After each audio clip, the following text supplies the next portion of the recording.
The Utah Jazz dropped Game 4 in Salt Lake City and look to avoid being closed out when they head back to Houston on Tuesday night in Game 5.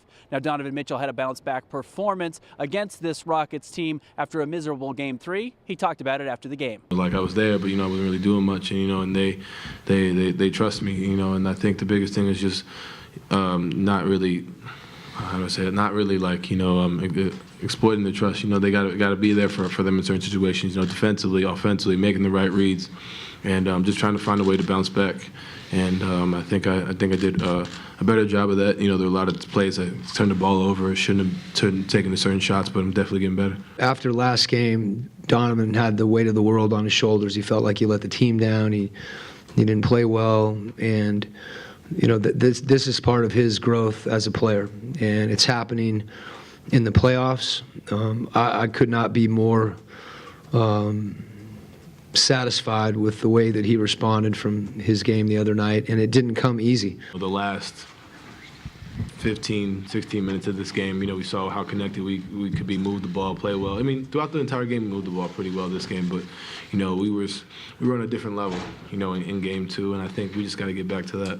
For a second consecutive night, Clint Capella has had a big game against Rudy Gobert. Gobert finished with an uncharacteristic -27 tonight. The Jazz talked about Capella's play after the game. Obviously, Capella has an impact on the game.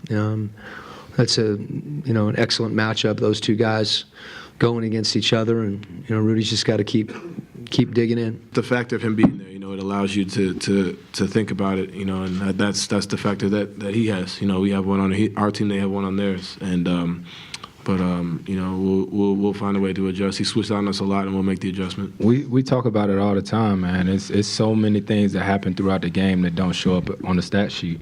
You know what I mean? So when guys go in there and they see Clint.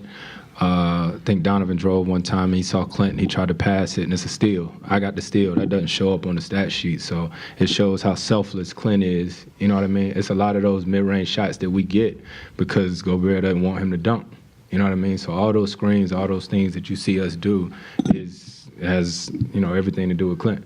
The Utah Jazz defense has been focused on keeping Houston off of their spots, running them off the three-point line and keeping them from getting layups. Now, they had success doing that tonight, but Chris Paul, being the master that he is, found success in the mid-range. He talked about it in the press conference. If Gobert going to be back, that's where I'm a shooter. And we've added some elements that, Chris has got the mid-range, James gets to the hole. We got Clint down there. We got a lot of other stuff that we can go to, and that's the whole plan was to get that so we wouldn't be a one-dimensional team.